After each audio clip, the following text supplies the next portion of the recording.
不就是睡一个吗？谁怕谁啊？咱俩不兄弟吗？睡个。那睡一个。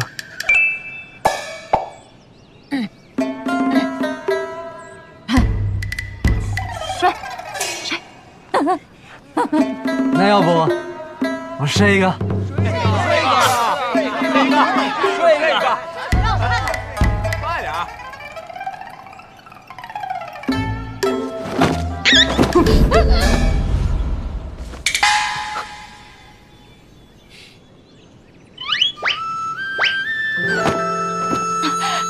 大家看见了吧？即使在床上滚来滚去也没问题，赶紧买！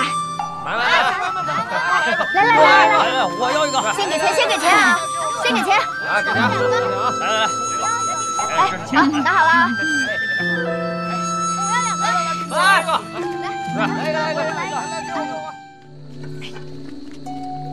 来块大的。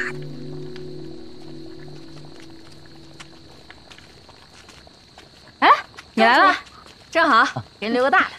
庄主，庄主，看，咱俩呢现在也算是同一条船上的人了，不如拜个把子吧。我龙族帮弟兄酒啊，没那么讲究，不用同饮血酒，叩头换帖，只要往对方的碗里吐口唾沫星子就行了，如何？口沫交融，你和昭王也是这样口沫交融的吧？你有毛病吧？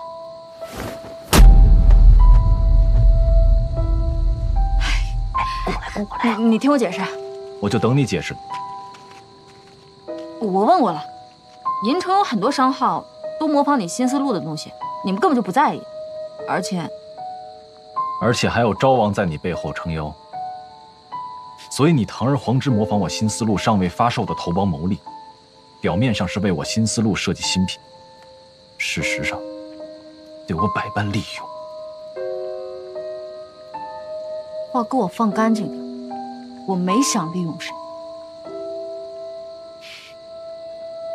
现在还撒谎？你留在丝绸庄不走，不就是为了这个吗？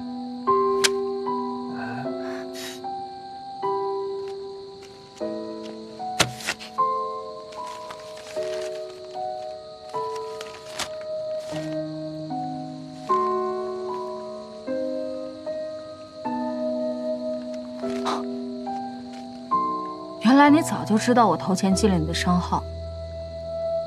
你以胖妞的名义藏着掖着，别以为我真的查不到。你真的把错了？是我太天真了，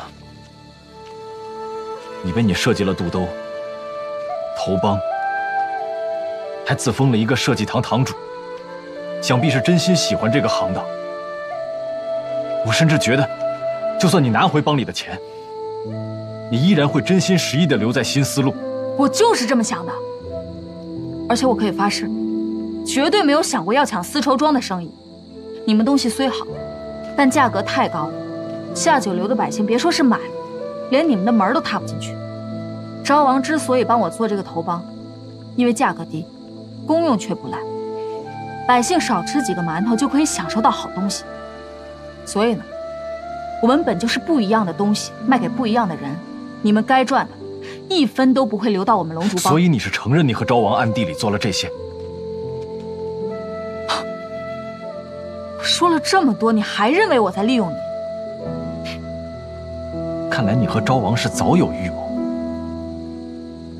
话别说这么难听，什么叫预谋？他也算是我拜过把子的兄弟，为我的事情两肋插刀。兄弟就可以当众抱在一起，以夫妻档的样子昭告天下吗？你在胡说八道什么呀？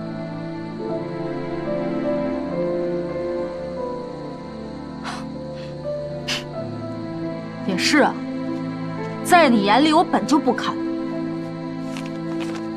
哼，这么多钱，我收下了，谢谢。我与贵庄前情两弃，今天各回各家，各找各妈。站住！把你东西收拾完才能走。放心吧，我会一个不留的带走，绝对不膈应你。龙帮主。